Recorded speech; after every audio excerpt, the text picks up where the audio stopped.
陈峰，你亲口求我帮你，打折是你自己提的，现在反而成了我占你的便宜。哈哈哈，多久以前的破事了，你还记这么清楚？打折是我提的没错，但谁知道你会一直来？你店里现在这几个大客户，哪一个不是我给你介绍的？顾远，你少装蒜！你介绍他们来，不就是想蹭折扣，拿我家修车行给你自己做人情？就是，什么好事都让你占了。你自己做二手车的，帮朋友省钱，你两头做好人，到头来全是我们店在让利。我占便宜，陈峰，你店里的价格一直比外面贵30%以上。如果不是因为你是我兄弟，这1年来我早就可以举报你价格欺诈，让你关门。真要能举报，你早就举报了。我陈峰问心无愧，顾远你少污蔑我，小心我告你。好，既然你觉得我占你便宜，那我现在就给你结清。早就该这样了，占发小便宜也不害臊。陈峰，以后我们不再是兄弟，让师傅们停下，这车我不修了，现在就开走。顾远，既然闹掰了，那就再从你身上捞一把。几百万的豪车，零件也值不少钱啊。把顾远车上的零件给我换成副厂件。好的，峰哥，刚好我手里有一批最次的副厂零件，我现在就给他装上。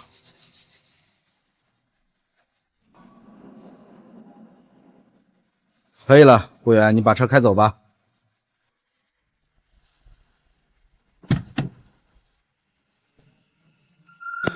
还有那几辆等着修的，趁车主不注意，把关键零件也换了，能换多少换多少。峰哥，这不太好吧？万一被发现了怎么办？怕什么？想赚钱就得来点手段。顾远那个呆子在的时候，我忍了1年没敢动手，现在他不来了，规矩就得按我的来。换！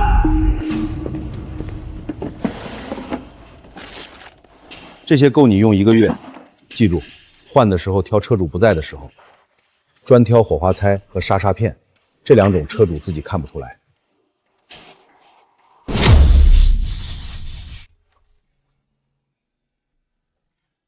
这家店干净利落，为什么客户这么少？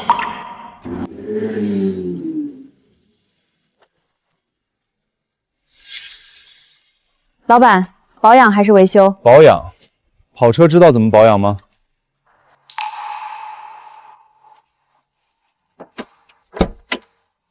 可以保养，把这个客户的车修理完就给你办。可以，那我等一下。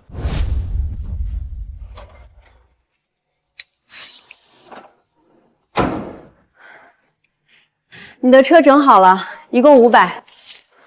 林老板，这一片的修车铺我都去过，还是你最靠谱。感谢支持，欢迎下次光临。这家店离陈峰修车行不到1公里，但技术、态度、价格，每一项服务都远超陈峰那里。林老板，我叫顾远，是一个二手车行老板，你愿不愿意和我合作？合作？我手上有上百个优质客户资源，我可以经常带到你这里来做维修保养。以你的技术和态度，3个月，老林家的招牌会在全市响起来。为什么要帮我？因为你店里的技术和服务配得上这份帮助。一个能把工具擦得发亮，把地面铺上防油针的修车铺老板，做出来的活儿，我信。这些事儿不急，我先把你的豪车修好再说。好，我等着你忙完，咱们再谈。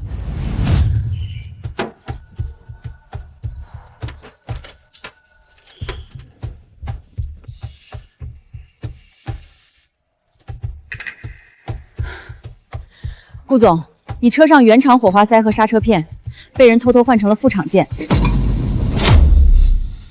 螺丝上有新拧痕，不超过2天，而且换上去的零件批次号完全对不上，是最低配的副厂货，用不了多久就会出问题。我之前一直都在陈峰修车行保养，如果车的零件被人换过，那只能是陈峰做的。这种人就该让他吃官司。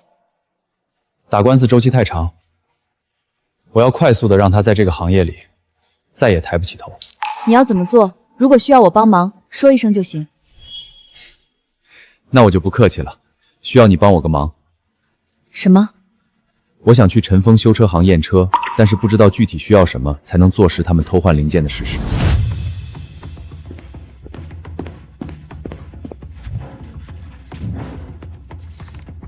验车需要原厂零件编码证书，否则陈峰随时可以否认一切，反过来咬你一口。这辆车的原厂零件证书，我这里刚好有一份，全国范围有效。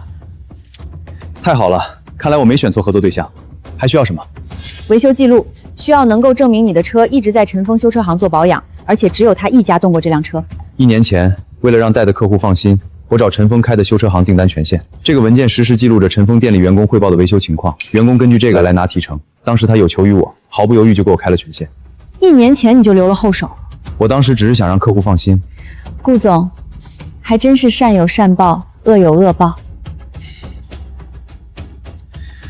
我们一起去陈峰修车行，把他们偷换零件的事曝光出来。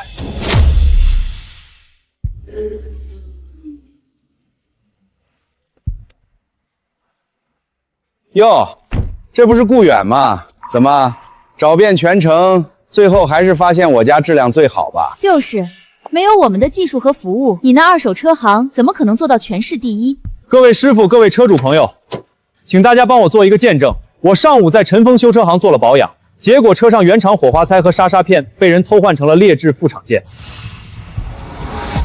偷换零件？真的假的？我们的车也在这儿停着呢。对，我们几个都在等维修，不会我们的零件也被换了吧？这事儿今天必须说清楚。我们跑长途的，刹车片要是副厂货，那是要命的事儿。顾总，你家大业大，不至于因为占不了便宜就来诬陷我们这小门小户吧？你安的是什么心？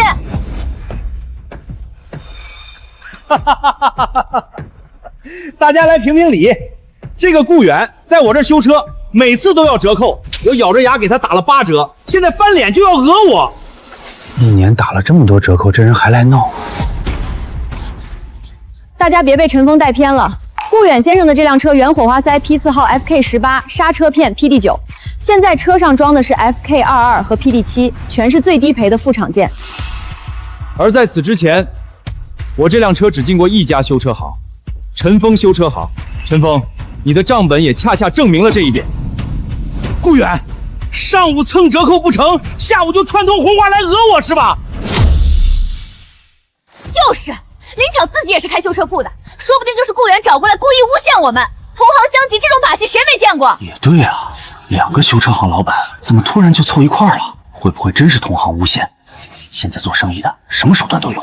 林巧，只凭你一句话就说我们偷换零件，你这是造谣！你和顾远是一伙的，就是来污蔑我们陈峰修车行的。是不是一伙的，验了车就知道。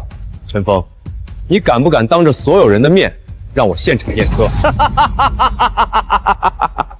且不说你们是来找事儿的，我这里这么多客户等着维修保养，凭什么你说验车就要配合你？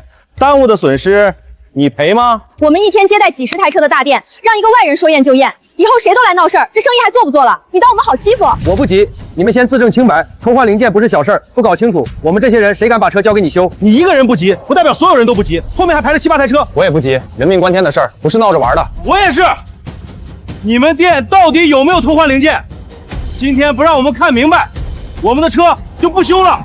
不能验车没关系，我把事情经过整理好，直接送到汽车协会，让他们来验。老板，顾远要是真把事情闹到汽车协会，罚款是最轻的。咱们店这么多换过的零件，可能要查封，到时候不光赔钱，还得吃牢饭。林巧和顾远刚认识，他不可能有这款跑车的原厂零件证书。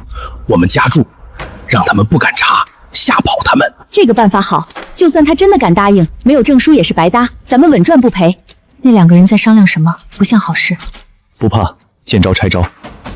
2位嘀咕什么呢？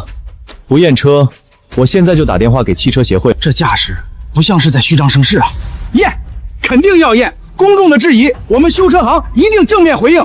但是丑话说在前头，验完了，如果你们拿不出证据，顾远，你得赔偿我们店的名誉损失费。还有你，林巧，你作为同行的帮凶，恶意诬陷，验不出来，你的老林家修车铺关门1个月，算是公开道歉。要人家赔名誉损失费，还要关人家的店，这哪是验车，这是要毁了人家的店啊！要人家关店1个月，这也太过分了吧！就看顾源敢不敢接了。怕对了，没证据的事儿就别到处瞎嚷嚷。我们陈老板这是在给自己讨公道。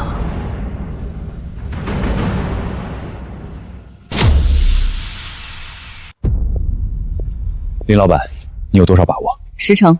滑花塞的批次、刹车片的钢印、螺丝的拧痕全是副厂件，更换时间不超过2天。除了陈峰修车站，这辆车没有去过第二家，我的判断错不了。你是我选择的合作伙伴，我相信你。现场验车我答应了，赔偿条款我也答应了。顾远，我给你最后一次机会，你现在反悔还来得及，我不和你计较，也不追究你诬陷的事儿。别磨蹭，现在就签协议，你不会是怕了吧？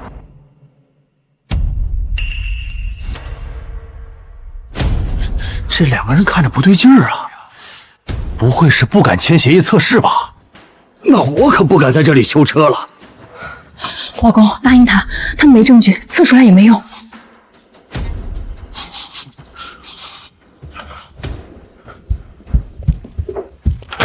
谁不敢签字了？我们陈峰修车行行得正，坐得直。那就来签字吧。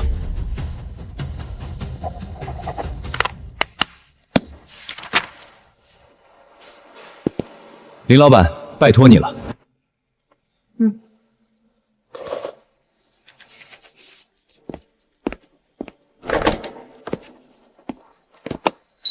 火花塞批次号 FK22，与原厂编码证书登记的 FK18不符。前刹车片批次号 PD7，后刹车片 PD7，原厂标准编码 PD9，全部不符。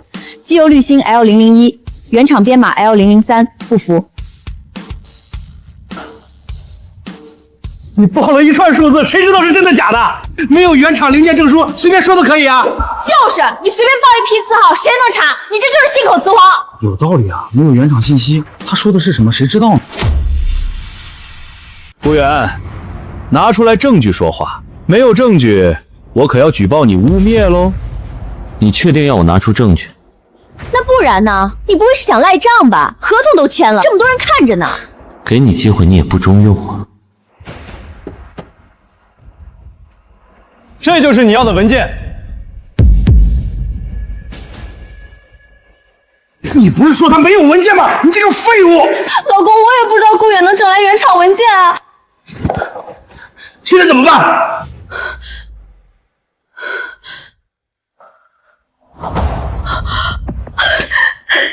老公，他有原厂文件也没用，谁能证明他的零件是在我们这里维修的呢？对呀，没人能证明在我们这里换的。你有原厂文件又如何？维修记录有吗？没有维修记录，原厂文件可代表不了什么。谁知道你是不是偷换了？对呀，没有维修记录，只有证书，谁知道是不是在这家修的？有道理。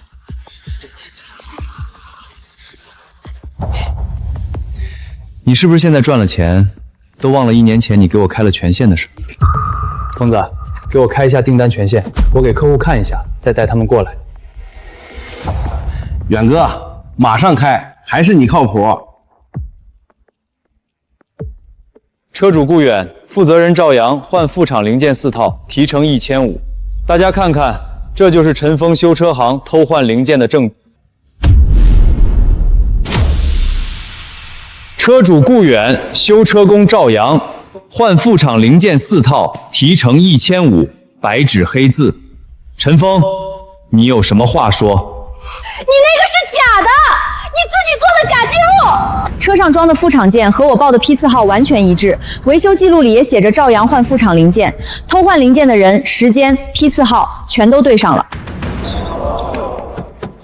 林师傅，你帮我也查一下，我的车也在这儿放了3天了。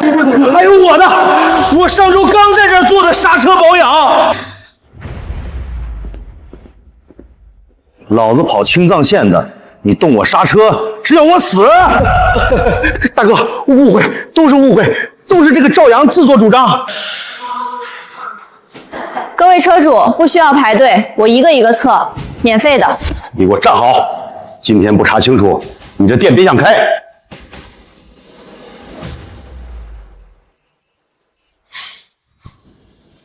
4台车，陈峰，统共要维修的5台车，你就偷了4台车。陈峰，你给我换劣质刹车片，是想让我死在山路上吗？退钱，全额退款，还要赔偿。你今天不跟我们一个说法，谁也别想走。你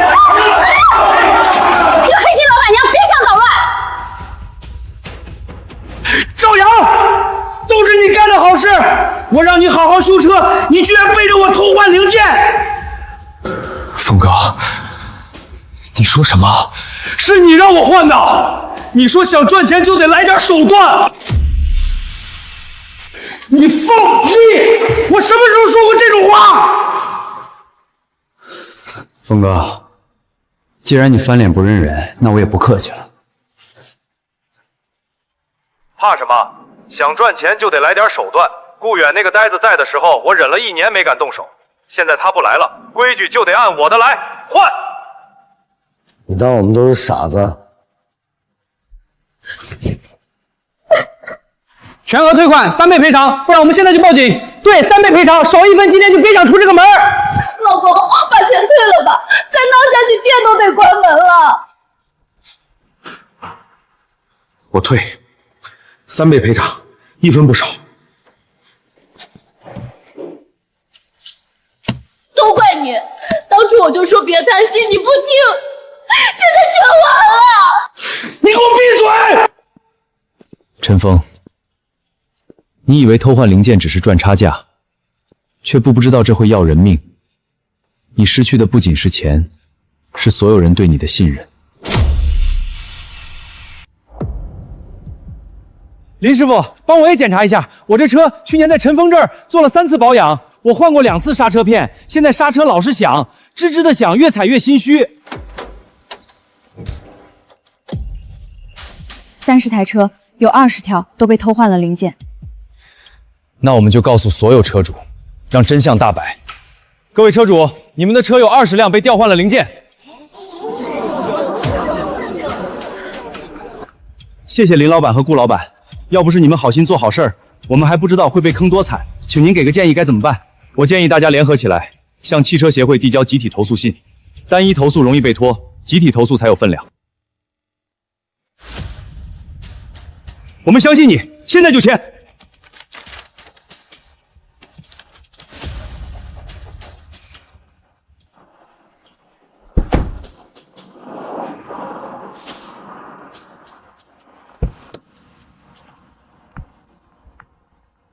领导，小意思，你看我们这个店能不能通融一下？胡闹！请你配合调查。我什么都不知道，都是我老公和他的伙计干的，跟我没关系，求求你们别连累我。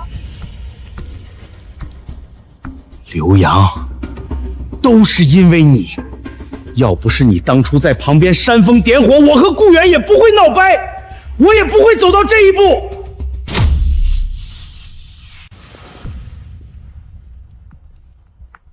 陈峰，根据调查结果和处罚决定，现依法查封你的修车行，吊销营业执照，罚款30万元。能不能再给我一次机会？我这次一定改。善有善报，恶有恶报，我也是按照规矩办事，尽快补缴罚款吧。这家是个黑心店，倒闭了是个大好事啊！可不是嘛，我儿子就被坑过一次。陈峰，你个没用的，现在连店都没了。要不是因为你，我怎么可能会变成现在这样？顾源赶尽杀绝啊，灵巧同行相害啊！我们辛辛苦苦经营这么多年的店就这么毁了，你们评评理！呸！黑心店偷换别人的零件，赔死你们都活该！顾总，您和灵巧师傅的合作对行业有什么意义？我只和有良心的人合作。我们平台的所有客户以后都交给老林家修车铺做售后保养。修车这个行业靠的不是价格，是良心。我们店里每一个零件都有身份证明，车主来我们这里修车可以当场扫码核实。我们相信老林家修车铺会给我们带来不一样的体验。顾源、林巧，你们毁了我，我不会让你们好过的。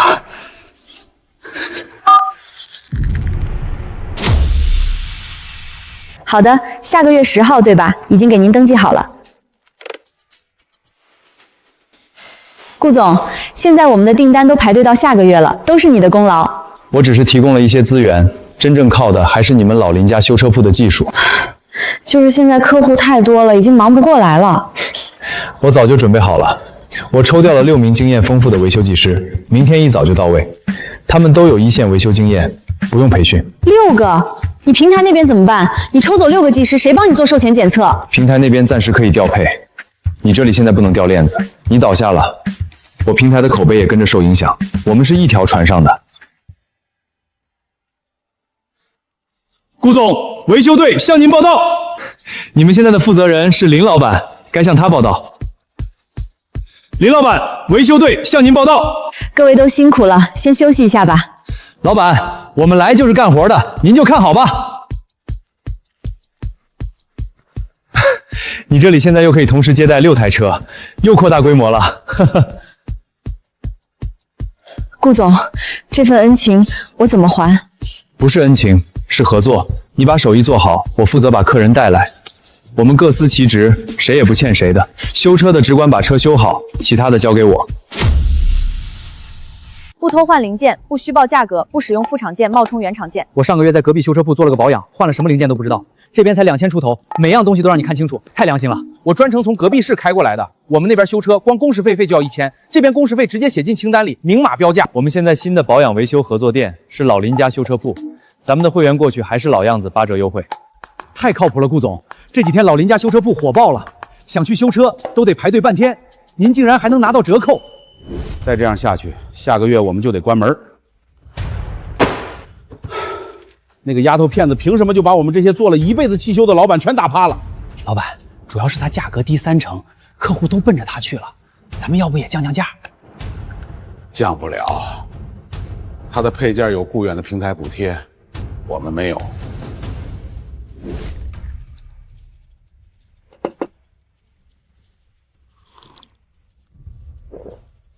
说说吧，你叫我们过来，是准备怎么处理老林家的事儿？林巧那个小丫头凭什么抢我们的饭碗？她收费低30%是在破坏行规，她不是在做生意，她是想把我们全都逼死。可人家是正经做生意，我们能怎么办？人家有网络热度，有固远的平台支撑，我们能怎么跟他比？如果让他继续做下去，半年之内，我们所有人的店都得关门，到时候别说分红，连房租都交不起。陈峰，你说怎么搞？我不信我们这么多大男人斗不过一个小丫头。他不是靠低价抢生意吗？那我们就让他连零件都买不到。你要断他的货。对，我和本地最大的汽配批发商老周是多年老交情，我出面，你们出钱，让老周不给林巧供货。好，就从货源卡死他，没有配件，他一台车都修不了，看他还怎么低价接客。陈峰，这事儿就靠你了，我们都是街坊邻居，不能让一个外来丫头把饭碗都抢了。顾总辛苦了。当初那个只有1台举证机的小铺子，现在已经是全市最忙的修车车间了，我真为你高兴。这都是顾总的功劳，要不是你带来了客户和设备，我一个人干10年也到不了今天。手艺是你自己的，我只是把路铺平了，你真正应该感谢的是你自己，对每一个螺丝的认真，对每一个零件的严格，这才是你走到今天的根本原因。顾总，我这2天注意到一件怪事儿。什么事儿？周边的修车行老板经常在我店门口偷看。昨天好贵的车在我门口来回绕了3趟，开得很慢，像是在踩点儿。陈峰虽然店被封了，但他在这一片混了10几年，人脉深得很。你生意做大了，难免被人盯上。我猜，就是他在背后搞鬼。最近多留个心眼儿。你是说，陈峰在背后搞鬼？不管是不是他，小心一点总没错。你现在不是一个人了，你身后有团队，有客户，有口碑，保护好这些，比什么都重要。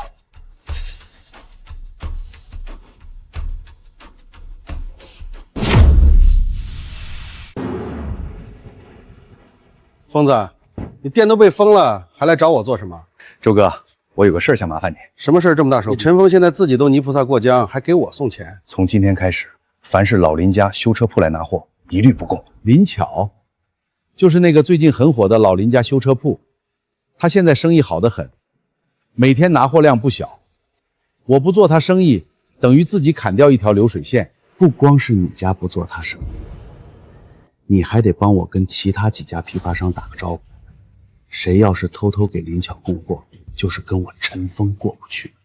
疯子，林巧跟你的事儿我知道，但他是正经生意人，我断他的货说不过去吧？周哥，她一个小丫头，把价格压那么低，以后你们批发商也没得赚。你以为她抢的只是我们的生意？疯子，你这话什么意思？他压低修理费，下一步就是压你们配件商的出厂价。等他一家独大，你们的利润也得跟着缩水。到时候你再想掐他，他已经不需要你了。行，这事儿我办了，不光我一家，周边几个批发商我去打招呼。但有一条，如果他找到外地货源，这事儿不赖我。老林家修车铺拿货，这是清单。不做，回去告诉你们老板，以后不用来了。老板，配件城都不卖给我们货，老周让我告诉你，以后都别去了。我知道了，你先回办公室吧。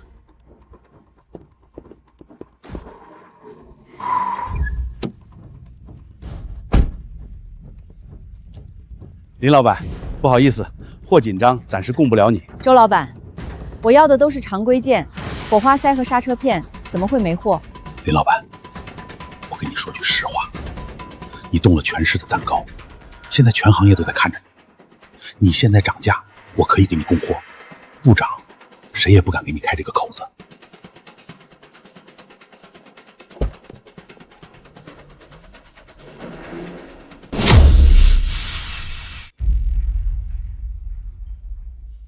林老板，我的车什么时候能修好？你说好的昨天交车的，到现在还没动静。我明天要出差，你知不知道？实在不好意思，配件到货延迟了，我尽快。尽快，每次都说尽快。我看网上有人说你家不行了，是不是真的？你们是不是也跟那些黑心修车行一样？按目前的存量，如果缩减每天接单量，最多能撑5天。但如果连5天都撑不过，积压的上百个订单就会引发连锁退单。顾总，有个事儿我得跟你说，本地批发商联手断供了，我打了一圈电话，从本市到下边县城，没有一家给我供货。冷静，现在店里具体差多少？我的存货只够5天，火花塞、刹车片、机油滤芯全都告急，好几个订单卡在配件上，客户已经开始催了。本地批发商不穷货，我的二手车平台在全国有20多个合作配件商，都是可追溯原厂编码码的正规渠道。外地调货成本会高出不少吧？高出一点成本，比被人卡脖子强。把单子发过来，其他的交给我。在商场上，能被一条渠道卡中的生意，不是好生意。好。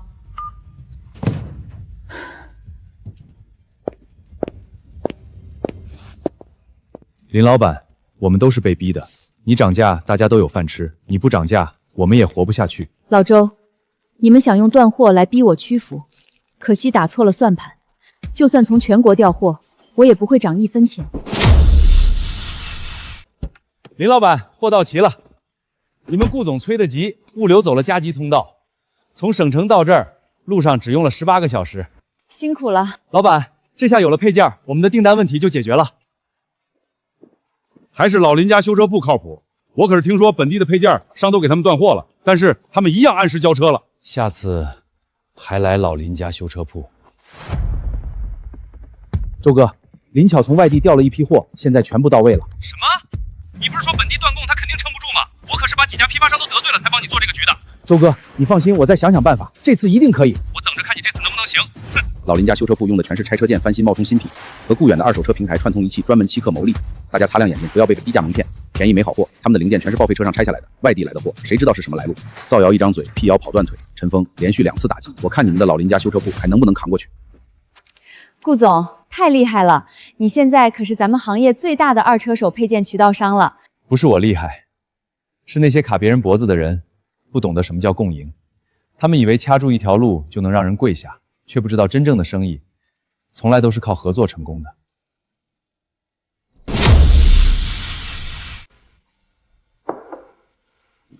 顾总，你们平台的配件溯源查询功能怎么样了？功能已经正式上线了，客户可以通过扫码查询配件原厂信息，再也不会受骗了。那岂不是说你的客户面向全国了？不是我的客户，是我们的客户。我的平台通过线上导流，会持续给老李家修车铺赋能，让老李家修车铺的生意更红火。那太好了，我们的老林家修车铺就会有更多的客户了。顾总，你这溯源功能太好用了，我们公司20辆车在你们平台做了全流程服务，太好了，我决定提前预定明年的保养。感谢您的支持，如果有问题随时联系我。老林家那边还有人来拿货吗？周哥，人家现在从外地调货，价格比咱们还低1成，根本不需要咱们了。哼，岂有此理！陈峰，你当初跟我怎么说的？你说断他货，他就得涨价。现在呢，他的生意越做越大，我的生意要被他那边抢走了一大块。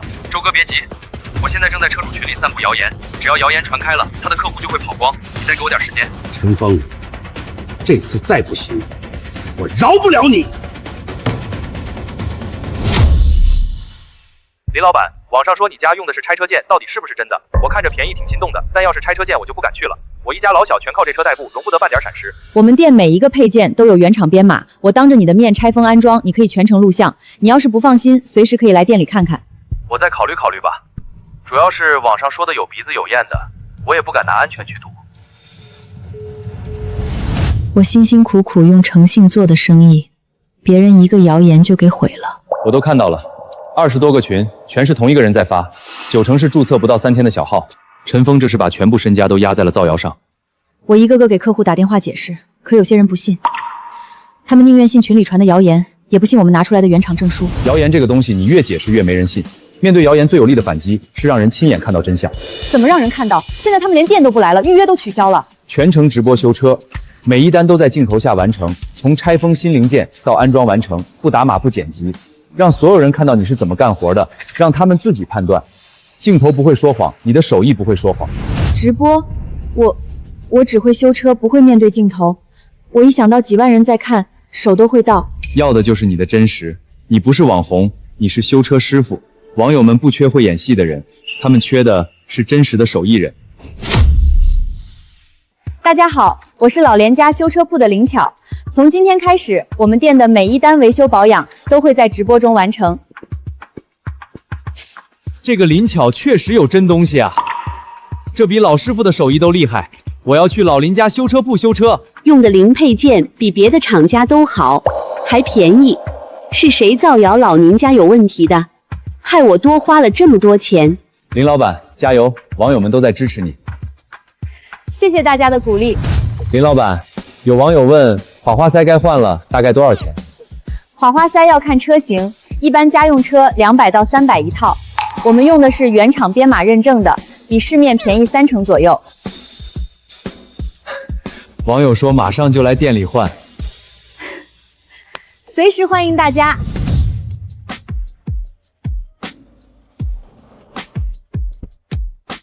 我是刚才通过直播间来的，刚好离得近，帮我换一下火花塞。我来帮您换，感谢您的信任。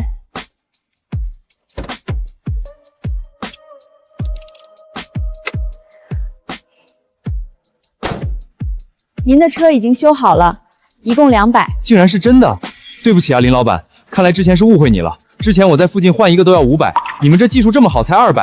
您不用道歉，真正该道歉的是散播谣言的人。老铁们，认准老林家修车铺，太靠谱了。老林家修车铺看来又要扩张了，后台订单增加了几倍，隔壁那个铺面我已经帮你谈好了。太感谢你了，顾总，没有你的帮助，老林家早就倒在了陈峰的封锁了。陈峰他们一直针对我们，我们也是时候反击了。你准备怎么做？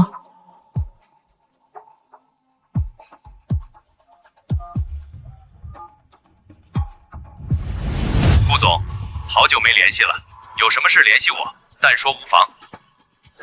大刘老师，我知道你专做暗访，最近老林家修车铺的事儿，你关注过没有？关注了，网络上一堆人在黑他，我一开始也以为他真有问题。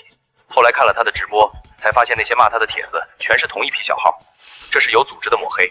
谣言的源头是陈峰和他同伙的几家修车行，我手上有他们的地址和信息，但他们精得很，只躲在暗处造谣，从不露面。我想请你帮忙，用你擅长的暗访方式。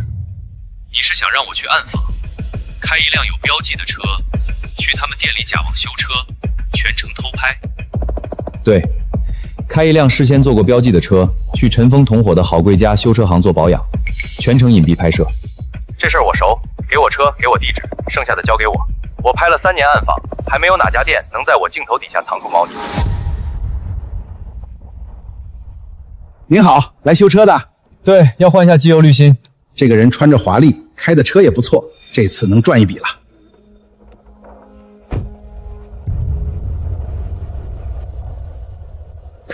速度快点，把配件换了，这次能赚一大笔。好的，老板，马上。真是个冤大头，当着你的面换你的零件，你都不知道。当着车主的面就敢换配件，真是太无法无天了。顾总，你自己看吧，当着我的面都敢换配件，只不过他们怎么都没想到我身上有针孔摄像头，把这一切都记录下来了。大刘老师，视频发给汽车协会，这一次我要彻底曝光这些黑心商家。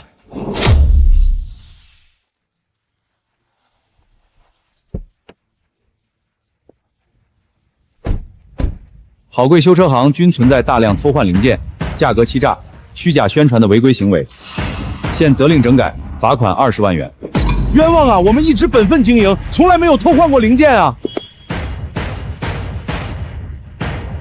视频证据在这里，铁证如山，尽快缴纳罚款吧。是昨天那个大刘。这面墙上留一块位置，把咱们的3不原则裱起来，挂在最显眼的地方，让每一个进店的人第一眼就看到。好，还有那个诚信修车示范店的牌长也要挂上。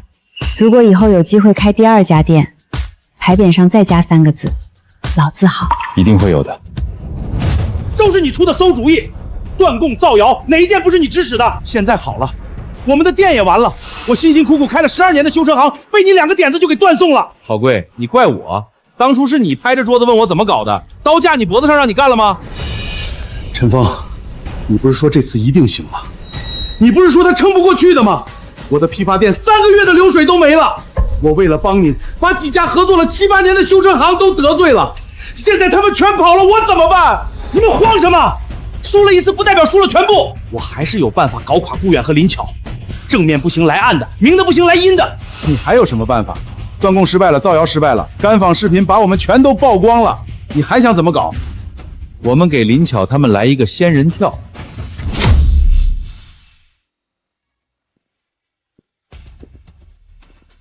这么晚还不下班？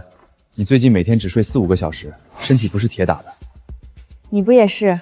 这么晚还过来？平台那边一大堆事儿，修车铺这边你也天天跑。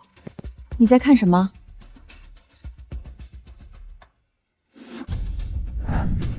我在检查新摄像头和录像机，前天装的，今天来看看运行是否正常。我总觉得陈峰不会善罢甘休。陈峰，你最好别乱来。但如果你真敢，这一次我不会再给你留退路。疯子，这车行不行？里程表调过，底盘和发动机都有暗病，别露馅了。越破越好，外观翻新的够亮就行。我们要的是它一启动就冒黑烟。来，口罩戴上。那丫头会不会认出我们？改成这样，亲妈都认不出来。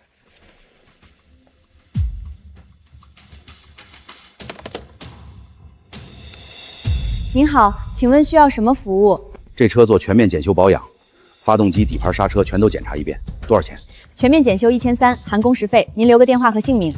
什么时候能拿车？明天下午交车，修好了我通知您。师傅们会按照标准流程走，全程有录像。顾总，今天来了3个奇怪的人送修，大热天戴口罩，声音一低，我觉得不太对劲。知道了，你先下班，车间我盯着。今晚我不睡了，全程守监控。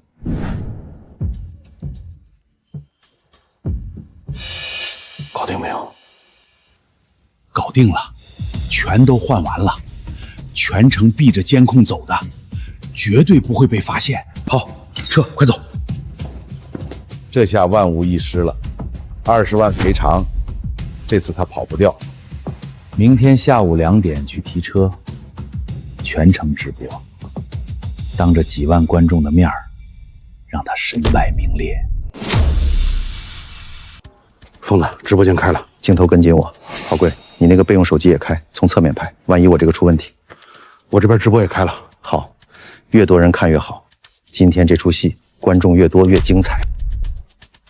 先生，您的车已经检修完毕，发动机、底盘、刹车全部检查了一遍，一切正常。这是维修清单。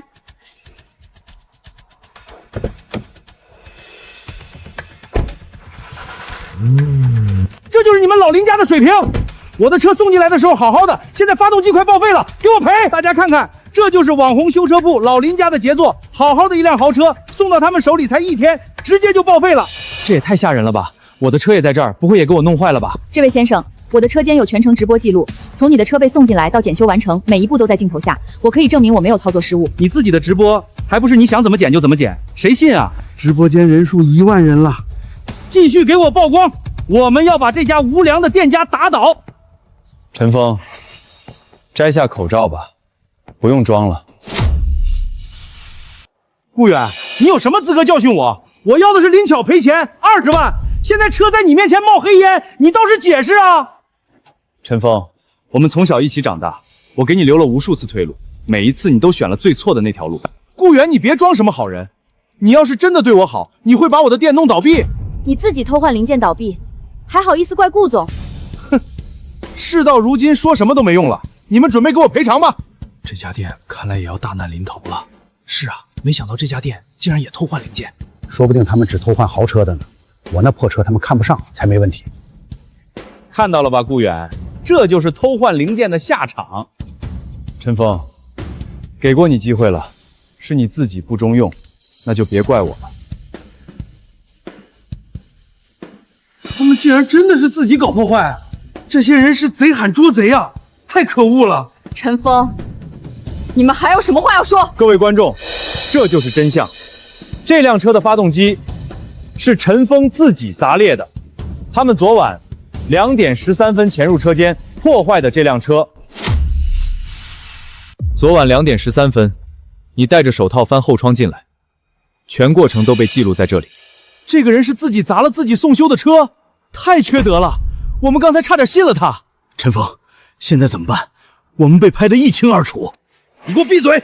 各位请看，这辆车送修时里程表显示11万公里，出厂记录却是8万公里，里程表被人调过。调表车，这不是欺诈是什么？我们店每一个零件都有原厂编码证书，经得起任何查验。维修全程直播录像，随时可以调取。想去哪儿？上次偷换零件放你一马，这次砸车栽赃还想跑？疯子，你倒是说话呀！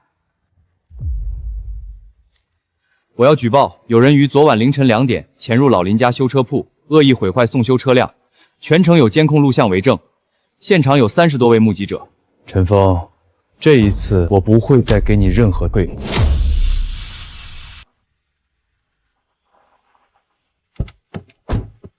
哪位是顾远？我们接到了你的实名举报。我是顾远，这是昨晚的完整监控录像，4个角度，12分钟。这是送修车辆的原厂编码证书和维修记录副本。你是陈峰，这里面有误会，我们只是去取自己的车，不小心把发动机弄坏了，真不是故意的。组长，发动机缸体有新的锤击链痕，和监控录像时间完全吻合。你不是在外面有人望风吗？怎么全被拍下来了？陈峰说后窗是死角的。这是我的维修记录和所有原厂证书。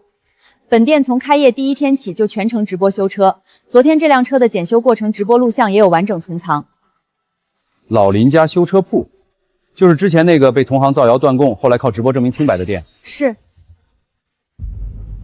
把现场录像、检测数据和所有书面证据全部封存。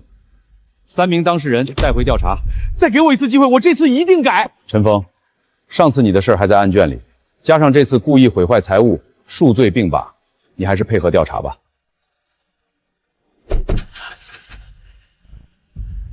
林老板，对不起，刚才我还怀疑你，我现在正式成为老林家修车铺的忠实粉丝。我也是，我说什么来着？老林家修车铺不可能干那种事儿。谢谢大家的信任，老林家修车铺永远对得起每一个客户。你现在累计罚款是50万，尽快缴纳。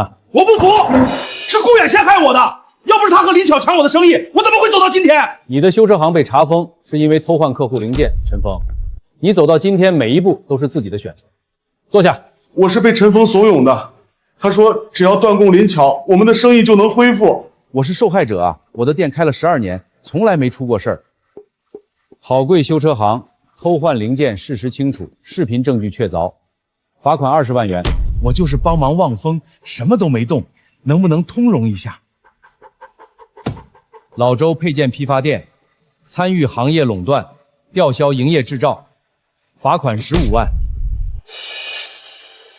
林老板，之前是老周逼我断供的，我也是被胁迫的。你看，我今天是亲自来送货赔罪的。以后老林家的货我优先供应，价格比市价低2成。林老板，我们也是被老周威胁的，他要是不让供货，我们在这行都做不下去。现在老周进去了，我们终于可以做你的生意了。林老板，之前的事儿是我们不对，你大人有大量，给我们一个机会。感谢各位的诚意，但老林家修车铺已经有了稳定的全国供应链，在暂时不需要更换供应商。林老板，价格好商量，市价低3成、4成都行。不是价格的问题，老林家修车铺能有今天，靠的是信任。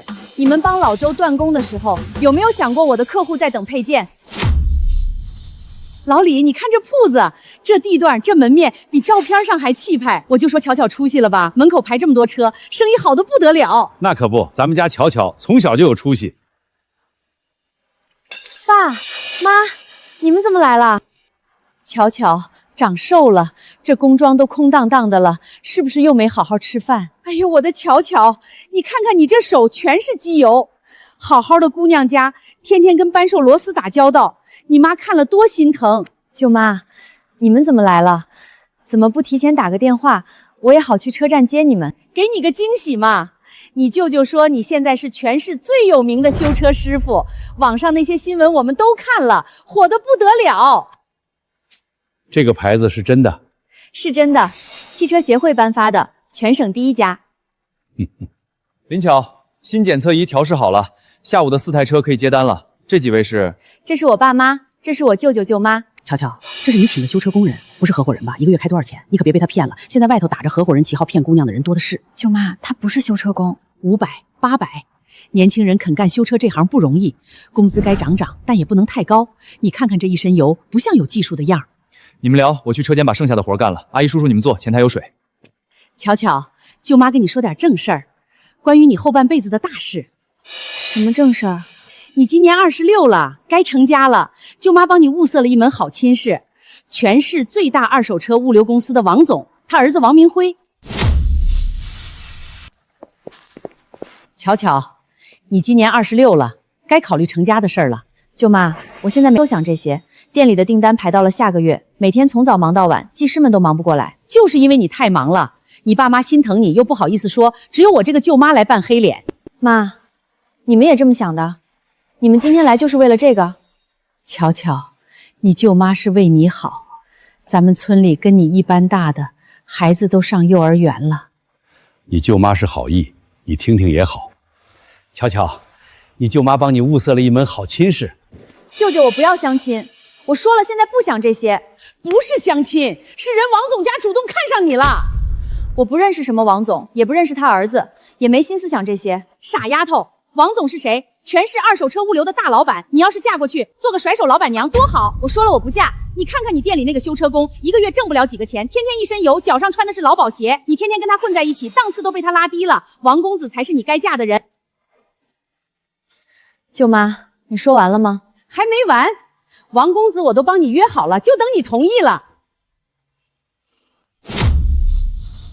巧巧，已经定好了，后天中午在锦绣酒楼吃饭，你爸妈也去，你舅舅也去，一家人正式见个面。我不去，我跟王公子不认识，吃哪门子饭？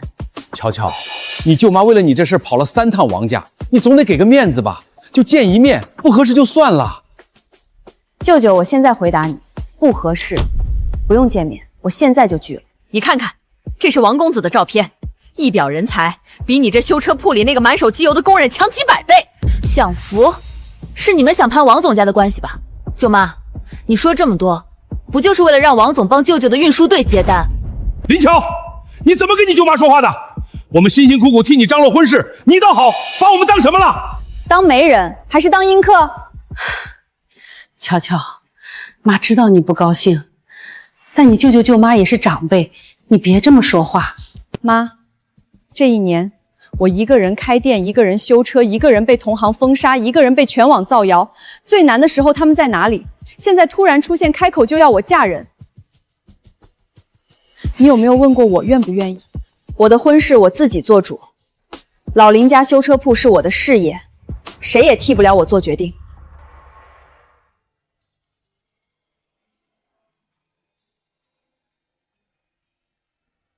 别哭了，丫头说的对，咱们这1年没管她，突然来逼她嫁人，换了谁都不高兴。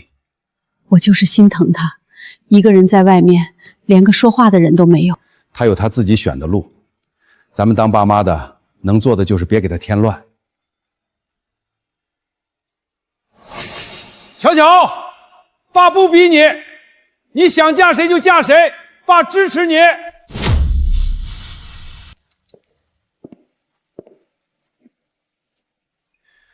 反了，这个螺丝是左选的，你平时不会犯这种错。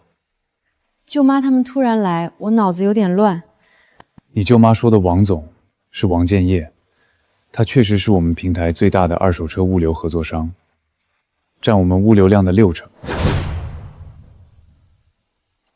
你认识王总？那你怎么不早说？刚才舅妈把你当修车工，你还笑着走了。他说的对，我确实满手机油。你这个合伙人当的也太亏了，不出工资还倒贴干活。巧巧，舅妈再跟你说一句话，说完就走，保证不耽误你修车。巧巧，舅妈刚才语气冲了，你别生气。王公子真的人很好，就见一面吃顿饭，好不好？就当给舅妈一个面子。我说了不去，舅妈，不是面子的问题，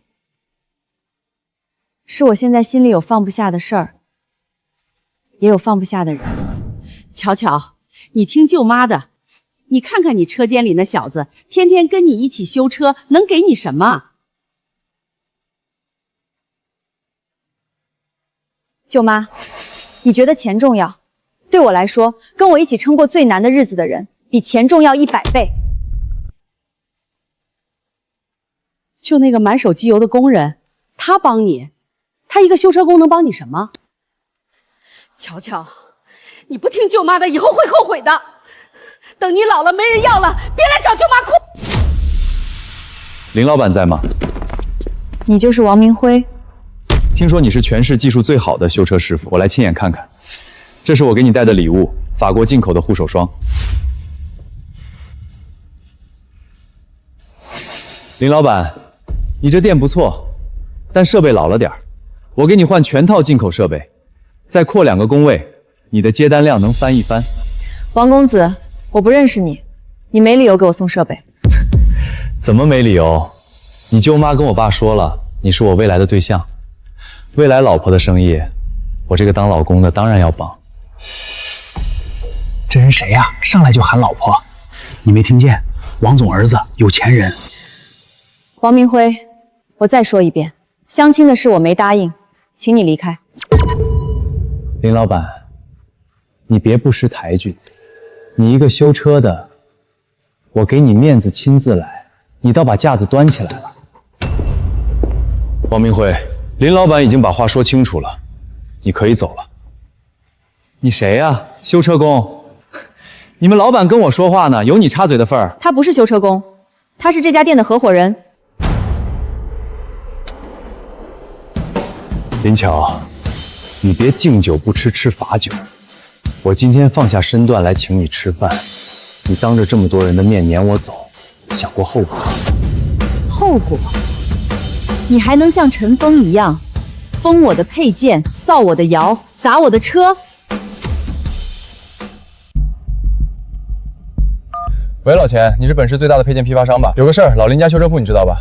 从今天起，你不要给他供货，价格我补。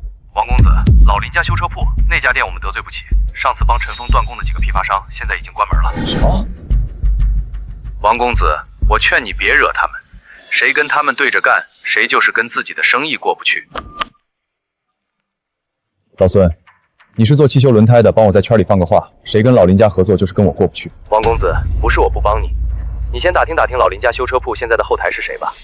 顾远，就是那个满手机油的工人。王明辉肯定还会来找麻烦，他爸是做物流的，手里有车队，多多少少在行业里有影响力。他打了一圈电话，想复制陈峰的断供手段，一个配件少见都没答应。你怎么知道？刚才老钱和老孙都给我发了消息，老钱说不敢得罪你，老孙说王明辉翻来覆去就那几句话。上次他们帮陈峰，最后全关门了，这次学聪明了。你用诚信把市场做透了，好的配件，透明的价格，谁敢断你的货？断了你等于断了自己未来的生意。爸，你认识顾远吗？顾总，当然认识。我的物流车队60%的订单都是顾远的二手车平台给的，怎么了？他就是老林家修车铺那个满手机油的修车工。修车工？你给我看清楚，顾远是全市最大二手车平台的创始人。爸，我去老林家修车铺提亲，被他当面赶出来了。你去老林家修车铺提亲，谁让你去的？林巧舅妈说她是全市最厉害的修车师傅，嫁过来能帮咱们家拓展维修业务。我想着爸你一直想拿下汽修渠道，这才去的。你知不知道顾远和林巧是什么关系？他们是合伙人。你现在去给顾总道歉，把话说明白。顾总，之前是我有眼不识泰山，冒犯了。我代表王建业物流公司正式向你道歉。王明辉，你今天来是为了你爸的合同，还是真心觉得做错了？都有。我是我爸的独子，从小要什么有什么。我以为天底下没有我拿不下的姑娘。你走吧。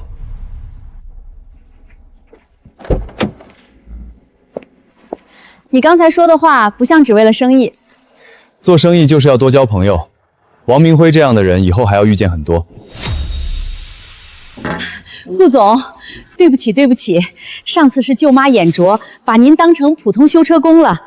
您别跟舅妈一般见识，我给倒杯茶赔罪。不用这样，上次的事我没放在心上。顾总，之前多有得罪，我们乡下人没见过世面，看人只看穿着打扮，您大人有大量。小顾，之前巧巧她舅妈说的那些话，你别往心里去。阿姨，林巧能有今天，靠的是她自己的手艺，我只是铺了一些路。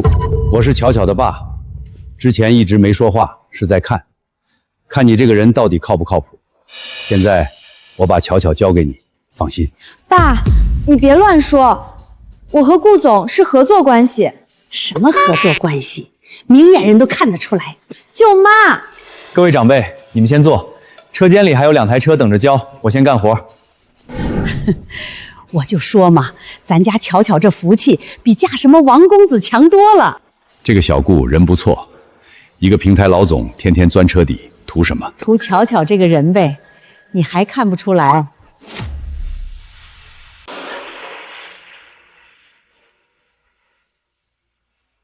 我爸平时不怎么说话，今天说的话比过去1年加起来的还多。你爸开了一辈子大货车，看人的眼光比谁都准。你怎么知道我爸是大货车司机？上次你说你从小在修车铺长大，你爸开货车，你妈在收费站上班，你3年级就学会换机油了。小远，是妈。妈，怎么了？有点想你了。你爸走得早，你一个人在外面打拼，妈帮不上什么忙，家里一个人空落落的。小远，你要是有空回来看看。好，过几天我就回去。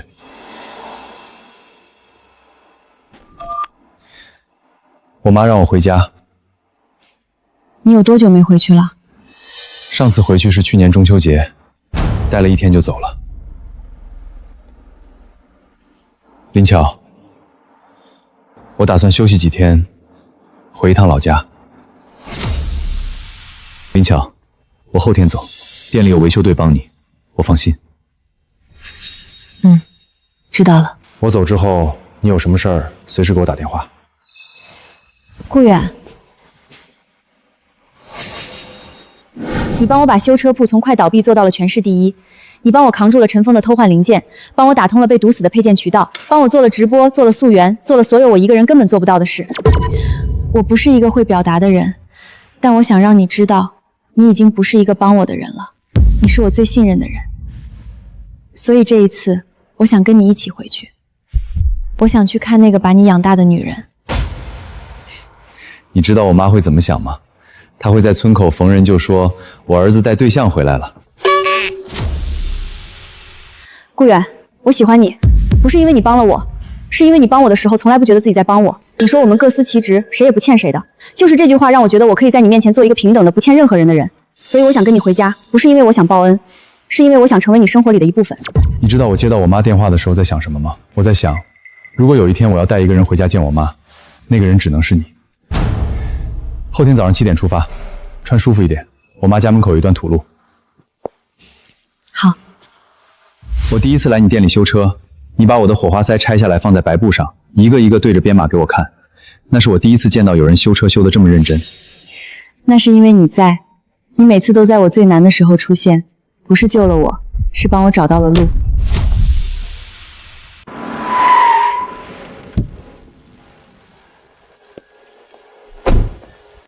林老板，你放心去吧，我守店。老板，我们跟了你这么久，不会给你掉链子的，有急事打电话就行。行，那就辛苦你们了。每天晚上的维修清单发我微信，我核对完回你。配件渠道我已经安排好了，你们只管修，别的不用操心。你买这么多，我妈一个人吃不完。吃不完可以放着，你一年回不了几次家，我多买点儿，她每次吃的时候就知道有人在挂念她。阿姨想的是你，这些东西是我的心意。你自己也说了回去，这话不像是只跟我回家看我妈的。不是，我就是回去见阿姨。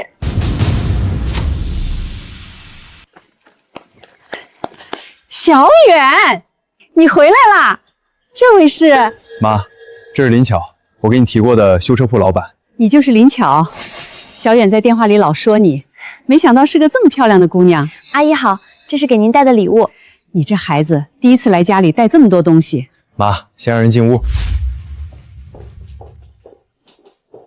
小远上次打电话回来，说他在修车铺帮你修车，我以为是说着玩的，他自己是老板，怎么跑去给你修车了？阿姨，顾远不是说着玩的，他每天来我店里帮我干活，拧螺丝、换零件，比我们店里的技师还认真。你一个平台老总，天天在修车铺拧螺丝？林巧店里忙不过来的时候，我就搭把手。巧巧，阿姨问你，你觉得我们家小远怎么样？阿姨，顾远是我见过的最靠谱的人，他做事有章法，不张扬，对谁都好。关键是，他帮了人，从不觉得别人欠他什么。小远，你可要对巧巧好好的，要是你敢欺负她，妈可饶不了你。对了，小远，陈峰最近怎么样了？前2天他打电话找我借钱，说是修车行资金周转困难，要借20万周转一下。妈，你借了吗？没有啊，我跟他说你不在家，我一个人做不了主，他就说等2天再打电话来问。妈，不管陈峰说什么，1分钱都不要借给他。为什么？你们不是从小一起长大的发小吗？上次过年你们还一起喝酒来着。那是以前的事儿了。妈，我现在告诉你陈峰这1年来做了什么。我这1年每周至少带2个客户去他店里保养，价高于市场好几倍。1年后发现，他趁我不在的时候偷换了我的火花塞和刹车片，装上了最劣质的副厂件。我把这些证据交给了汽车协会，他的店被吊销营业执照，罚款查封。他借钱是为了还罚款。好好的发小，怎么就走到了这一步？妈，我给他留了无数次退路，我不是没给他机会。妈知道了，这钱妈不借，你放心。陈峰欠那么多罚款，店铺又被封了，他拿什么还？借20万能翻得了身吗？还不了。他现在借钱是为了填之前的窟窿，罚款、房租、工人的遣散费。20万进去，还有下一个20万等。阿姨，陈峰已经不是以前那个陈峰了。好，妈不借，陈峰再来电话，妈就直接拒绝他。远哥，你回来了，怎么不跟我说一声？阿姨前几天说你要回来，我算着今天应该到了，特意过来看看。你怎么知道我今天到家？阿姨上次在电话里说你可能这2天回来。远哥，不请我进去坐坐？阿姨，我来看看您，这是我专门从县城买的水果，您尝尝。远哥，咱们兄弟之间之前有些误会，我今天来就是想当面跟你说清楚。远哥，过去的事儿就让它过去吧，我现在也知道错了，咱们从小一起长大，这份情谊多少年了？你想说什么直接说。好，远哥是爽快人，我也不绕弯。我现在急需一笔钱周转，不多，50万，你把钱借给我周转，1个月后还你100万。陈峰，你的店被查封了，汽车协会的处罚决定网上每个人都能查到，你拿什么开店，用什么来流转？远哥，罚款我交完了就能重新申执照，这3年我积攒了不少修理厂人脉，再开起来根本不是问题。你给我50万，我把罚款交完，店铺重新装修，1个月后生意起来还你100万。我凭什么相信？远哥，你要是不想借，就直说，不用拿这些来堵我。我有手有脚，给我50万就能翻盘。你这种忘恩负义的人，翻不了盘。顾远，你就这么见不得我好？你这辈子就知道赚钱，如今我来借个周转，还要受你这般嫌弃？乡亲们，都过来听一听，评评理。发小有难，我借50万还100万，顾远都不愿意。借50万还100万，这利息也太高了吧？你还别说，现在能借到钱的都是本事，有钱的都不肯借钱。陈峰，你说的可是真的？50万借1个月还100万，这么好？表叔，当然是真的。我之前是被人坑了一下，店被封了个把月，但我已经准备重新装修开业了，只差50万周转，1个月后不但还本金，还多给50万利息。小聪，你不是骗子吧？借50万还100万，天底下哪有这好事？表婶，你看我陈峰从小到大在村里说过一句谎话没有？我是开修车行的，有实体店，跑得了和尚跑不了庙。各位长辈，我建议你们先去城里看一看陈峰的店现在是什么情况，再做决定。顾远，你什么意思？你是见不得我好，还是见不得乡亲们发财？乡亲们，我陈峰在城里开了好几年修车行，认识的大老板数都数不多。顾远只是我其中一个朋友，他忘恩负义不帮我，我也不强求。但在座的各位就不一样了，你们借我钱就是我的大恩人。小峰，你说借50万还100万，拿什么保证？你总不能空口白话吧？表叔，我把修车行抵押给你，写借条，按手印，白纸黑字。老头子，50万还100万，1个月就翻倍，咱存银行1年才多少利息？你懂什么？利息越高，风险越大。翻倍的事情你想想，什么生意1个月能翻倍？卖派粉都没这么快。表叔，我当你是至亲才跟你说句真心话。顾远为什么不借？因为他嫉妒，他怕我起来了，我的修车行超过他。小峰，这12万是我和你表叔攒了20年的，我俩在镇上卖菜，一天挣个100把块，攒了20年才有这点钱。表婶，你放心，1个月后连本带利送到你家门口，要是少1分钱，你拿刀来找我。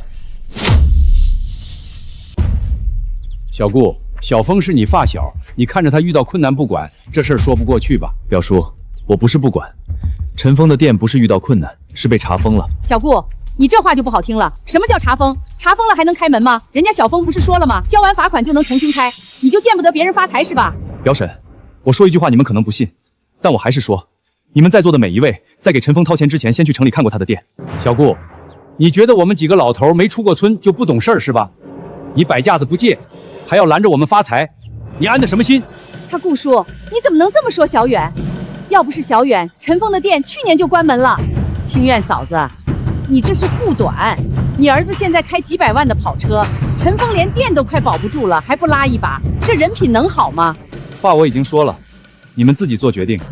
我只是希望在座各位不要把自己攒了几十年的养老钱投到一个已经被吊销营业执照的修车行里。小峰，算我一个，我出10万。表叔10万，1个月后还20万。表婶你也是，你8万还16万。赵叔你5万还10万。我这里写清楚，每张借条上都按手印儿。我攒了大半辈子，一共15万，留5万养老，这10万你拿着。小曾，一共12万，分3张存折，都在这里面，给你10万，剩下2万留着生活费。表婶你放心，1个月后我把20万送到你家门口。一共48万，各位长辈，钱我点清楚了，谢谢大家信任我陈峰。1个月后连本带息，我每个人送到家门口。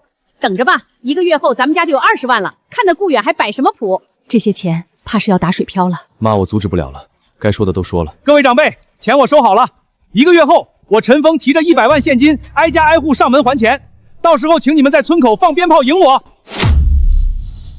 各位朋友，各位老客户，我陈峰又回来了。陈峰修车行今日重新开业，欢迎新老客户光临。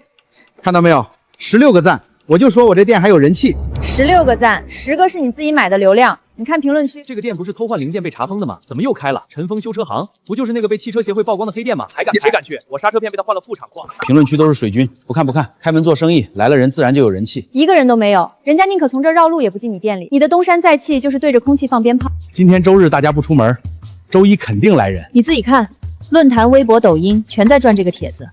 你的东山再起还没起就被全网踩死了。顾远，刚才老钱打电话来说陈峰的修车行重新开业了，封条撕了，门口还放了鞭炮。开业了又怎么样？他偷换零件的事儿，随便搜一下陈峰修车行，出来的全是曝光帖。可他手里有村里表叔表婶凑的48万，你说他拿这笔钱真能把店做起来吗？做不起来。修车这行靠的是信誉，那48万填进去就是往无底洞里扔。又一个取消预约的，这生意该怎么做？你就不会不说是陈峰修车行，换个名字不就骗来了？换个名字，整个城市谁不认识你陈峰？大刘的视频播放量200万，你那张脸换什么名字都没用。店租金1个月7000，电费上个月980，老周的配件尾款还差12000，你那些亲戚的钱够你撑到什么时候？少啰嗦，我一定把生意做起来。房东又来催了，电费欠了2个月。老周的配件钱再不还，他要起诉你。账上还有多少钱？你说呢？你自己看吧。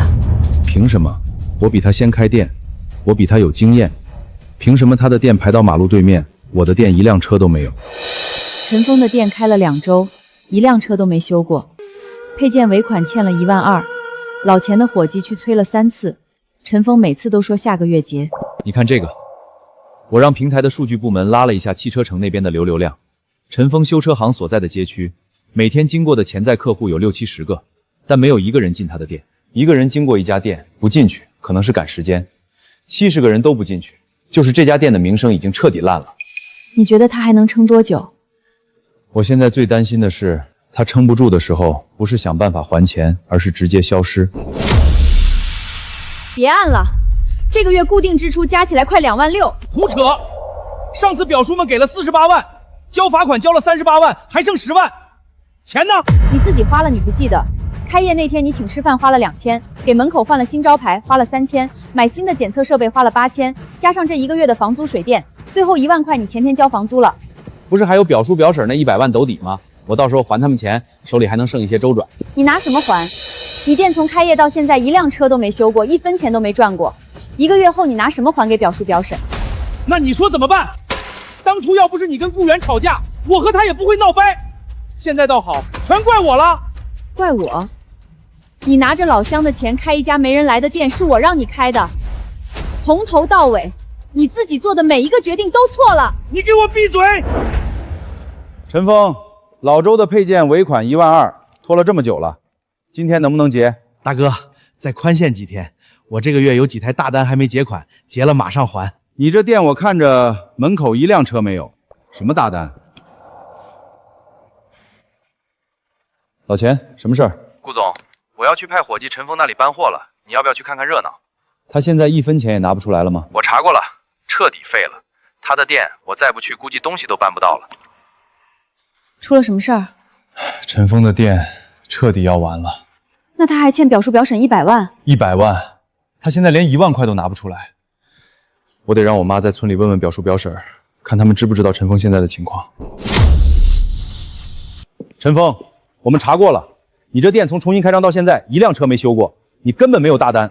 今天12000不还，我们就搬东西。大哥，屋里这些设备加起来不止12000，你搬完我还剩点。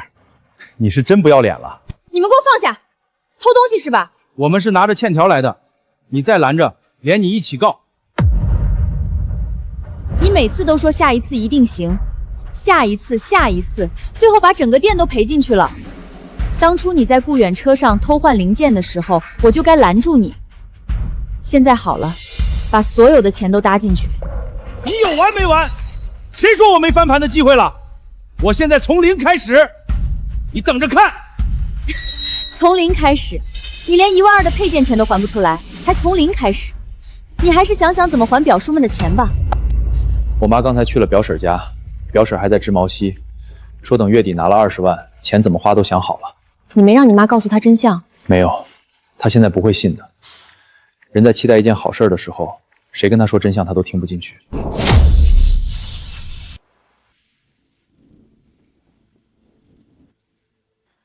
陈峰，你欠的房租还差3个月没结，9000。大哥，我下个月找到工作就还。你上次也是这么说的，这个月马上过完了，下个月在哪儿还不知道，1周内还不上就投诉你。峰哥，工资欠3个月，1万出头，我今天来拿一下。小李，你跟了我3年，现在的情况能不能再拖一拖？峰哥，我也有老婆孩子要养，3个月没说过你坏话，但我真等不了了。马上就要还钱了，我1分钱都没有。表叔那边催得紧，我拿什么还？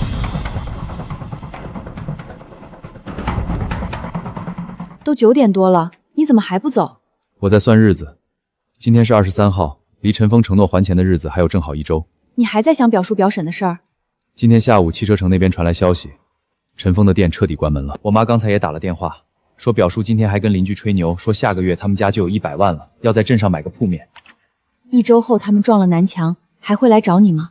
会，因为整个村在城里有本事又能联系上的人只有我一个。老头子，你今天怎么一早就坐这儿了？菜地里浇过水了没有？交完了，一早就交了。今天小峰要送钱来，20万连本带利，我坐这儿等着，不能让人家在门口等着。二哥，你收到钱了没有？我跟小峰约的是今天还，从早上等到现在电话打不通，你的怎么样？我也没收到，我刚打了3个电话，一打就断，再打就提示已关机。关机？那咱们再等等吧，可能是他那边信号不好。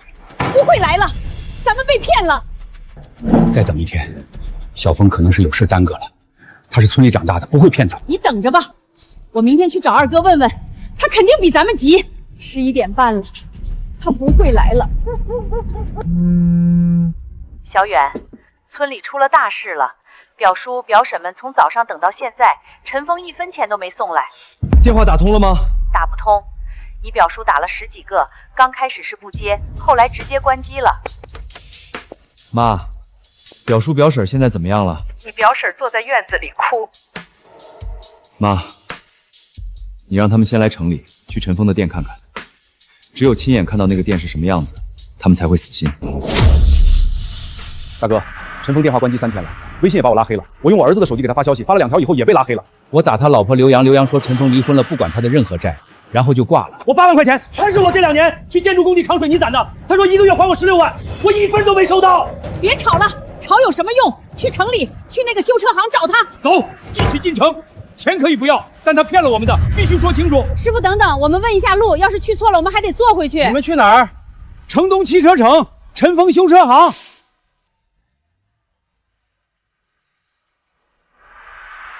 大哥，我们不该把钱借给他呀。你现在说这些有什么用？当时我们谁听了顾远的话，一个个骂他忘本。所以我现在才说，人被骗了才知道谁是好人。这是陈峰修车行，这是城中村出租屋，这是城北汽车站。他们今天会跑遍这3个地方，我让前台多备几把椅子和几瓶水。等他们来了，先坐下喝口水。你不生他们的气，当初他们骂你的时候，话可不好听。生气归生气，但他们被骗的是养老钱，骗他们的人是我从小一起长大的发小。于情于理，这件事我不能不管。这个就是小峰说的门面200多平，我们被骗了50万，1分都拿不回来了。老乡，别找了，这家店1个月前就倒闭了，老板欠了一屁股债跑了。你们也是他的债主吧？你知道他去哪儿了吗？没人知道。隔壁的面馆老板说，他走的那天晚上连夜搬的。顾远说的全是对的，他1分钱不借是对的。他说让我们先来看看店再决定，我们谁都没听。我的12万养老钱，存了半辈子，完了。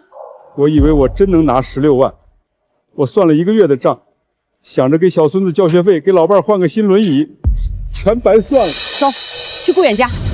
去他那儿干嘛？他是唯一一个提前说了真话的人，我们现在除了他，还能找谁帮忙？他们到汽车城了，正在陈峰空店门口坐着，表婶在哭，顾叔蹲在地上。他们下一步去哪儿？出租屋，面馆老板会告诉他们地址。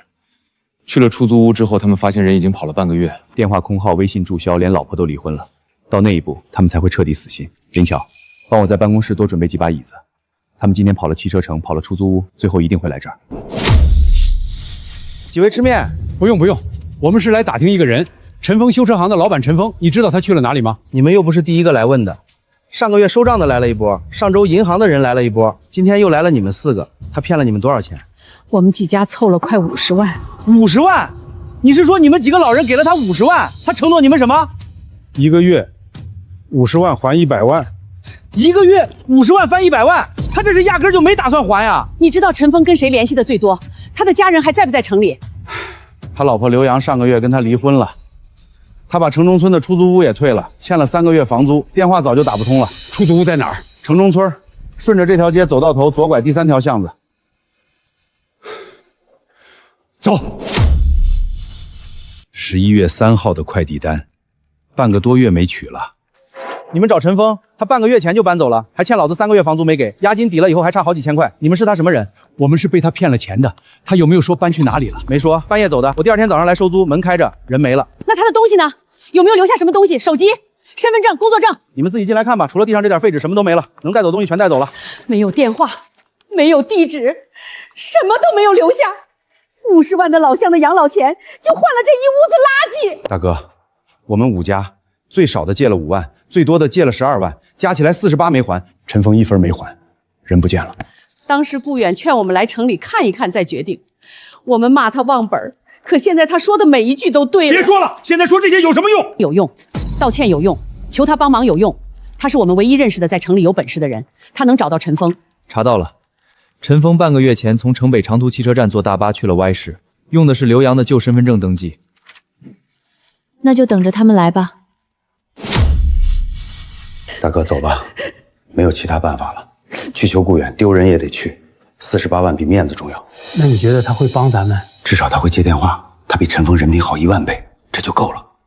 老头子，你打我说不出话。小顾，表叔错了，陈峰找不见了，我们的钱1分没拿回来。你看你能不能帮帮我们？在哪儿？发个定位给我，我去接你们。我们在城东汽车城，不用接，我们自己过去。你现在在哪里？我在老林家修车铺，你们过来吧。到了直接找前台。走吧，去老林家修车铺。小顾说了，到了直接找前台。进来吧，外面热。小顾，骂你的话是我说的，心思恶毒是我说的，这话你记着。你要是生气，今天可以不帮我们，我也没话说，我活该。小顾，表婶这张老脸今天不要了，12万养老钱没了没关系。陈峰从出租屋搬走是什么时候的事儿？房东说半个月前，半夜搬的，没留下任何联系方式，电话是空号，微信群偷偷退掉了。他老婆刘洋也说离婚了，不管他的债。他把你们全部拉黑了？对，手机号、微信全部失联，连给他送货的师傅都查过了，给师傅的是假地址。我虽然和陈峰翻了脸，但我认识他以前的工友和合作伙伴，我帮你们查一下。老张，我是顾远，陈峰最近回过店里吗？有人见过他坐长途大巴的没有？什么方向？好，我记下了，谢谢。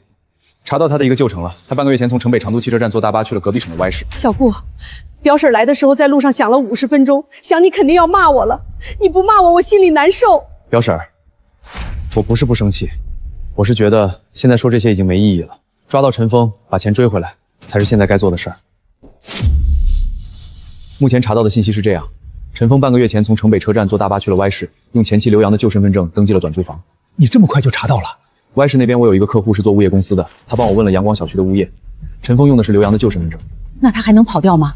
他肯定跑不掉了。查询的费用你垫付了多少？不要紧，先把人抓回来再算。林巧，你帮我拿一下信封。表叔，这点钱你们先拿着，回村的车费，这几天的花销。陈峰的事情处理完之前，有困难随时找我们。我一辈子不好低头，今天表叔向你低头了，以前是表叔错了。各位朋友，大家好，老林家修车铺回来了。我回了一趟老家，今天起恢复直播修车。今天第一单换火花塞，原厂编码 FK18。林老板，我就是看了陈峰骗钱的事后来到你家的，现在没人敢去不认识的修车铺了。谢谢，我们保证继续做好，不让大家失望。表叔他们的案子好多了吗？好多了，你的直播一回来粉丝量涨了，每天排队修车的客户又多了一大截。隔壁市的几个修车行开始联系我们的平台，想加入溯源体系。那你是不是又要忙了？你也是，你现在是全国溯源系统示范店的老板，订单量比回去之前又涨了40%。是该扩大经营了。我问过 Y 市几家铺面，有2家地段不错。老林家修车铺是全省第一家，也是唯一一家全流程可溯源的汽修示范店。林老板，你有今日成就，最想感谢谁？要感谢顾远，他不是我的老板，也不是我的合伙人，他是我最信赖的朋友，也是老林家修车铺走到今天的共同建造者。顾总，你这个溯源系统整个行业都可以用了。对，现在我的二手车平台已经接入了全国溯源系统，所有合作的修车行都可以免费使用这个体系。太好了，以后再也不怕被坑了。我要把这个消息发到我们车友群里。半年前我蹲在这个门口，我今天了修一台全国溯源系统的第一家示范店，每天要修30-40台车。在半年后你会发现30-40台车也是起步阶段。顾总，作为林老板的合伙人和溯源系统的创始人，你有什么想说的？我想说的是，今天的老林家只是一个开始，未来会有更多修车行加入溯源体系，欢迎各位的加入。分店的场地你选了3处，你选的和平路店面，这个租金比另外2处高出1截。车流量够好的位置才值这个价。另外2处虽然便宜，但位置藏在巷子里面，客户来了找不到。好，铺面定了，接下来是人员和设备。分店的师傅你打算从这边调过去，还是那边新招？各一半，从这边调2个老手过去带新人，剩下的在隔壁市招。我带1个月的培训，培训完考核，考核通过了上岗。好，资金方面我投一半，你投一半，4-6开也可以，你觉得怎么合适？之前这家店从头到尾是你扛着的，现在轮到我了。好，那就5-5，以后还可以有3号、4号。3号、4号。你把第1家示范店做成了，把第2家分店做稳了，第3家、第4家就不远了。到时候你不是修车师傅了，你是行业标杆品牌的老板娘。林老板，按你的要求，4个工位的举省机基柱已经交好了。不过你要求地面坡度不能超过3%，水泥要多等1天。多等1天就多等1天，修车不是装修好看就行。地面不平，举省机上去车是歪的，客户坐在休息室看监控都能看出来。那配水沟的位置要改吗？按原来图纸是靠着后墙，你说要往中间挪1.5米。挪，排水沟必须对着工位正下方，挪，不然冬天雪湿化了留一地，工人踩着冰修车出事故。喝口水，你在工地站了快3个小时了。铺面的水电网，高压电3箱够不够用吗？通了。供电所那边昨天已经把3项电增容到50千瓦，4个举升机加烤漆房加用架包同时开都够了，网络也接上了，光纤入户。好，配件货架明天到，我让他们直接搬进来组装。林老板，我装修了10几年铺面，头一回见老板亲自盯工地盯这么细，一般老板都是最后验收才来。多盯一眼就少一个隐患，你按我说的做，质量到位了，工钱不压1分。乔乔，你对场地这么较真，是你爸教你的？小时候有一次地沟没按标准挖，积水泡了1夜，第2天塌了一脚，他在那地沟里困了20分钟，从那以后我就记住了，修的厂子地基1寸不能省。林叔那次之后他怎么做的？第2天重新挖，挖了2米深，水泥标号升1级，多花了400块钱材料费。后来那个地沟用了12年，再没出过事儿。快开业了，开业之前再看一遍细节，细节决定成败。先吃饭。你怎么知道我喜欢鱼香肉丝？平时看你吃饭就喜欢这个，我就留意了。你观察的挺仔细。明天这个时候，这里已经经历过开业的第1天了。紧张吗？不紧张，比当初总店开业那天轻松多了。那时候我不知道第2天客户能不能回来，这次不一样，这次我知道每一步该怎么走。给你。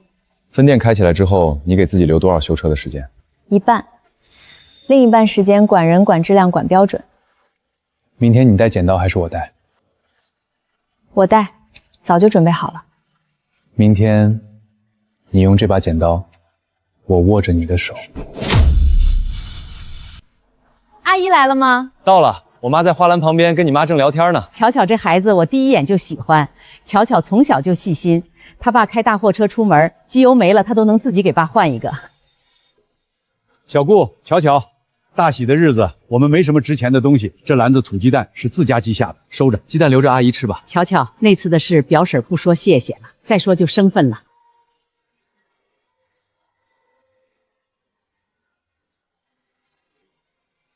老林家修车铺的第1家店是在最难的时期开的，那时店里只有1台举升机，客户被同行抢走了1半，我们咬着牙做到了全市第1。今天第2家分店开业，等于老林家修车铺有了新的起点。从今天起，老林家修车铺有了老板娘和老板。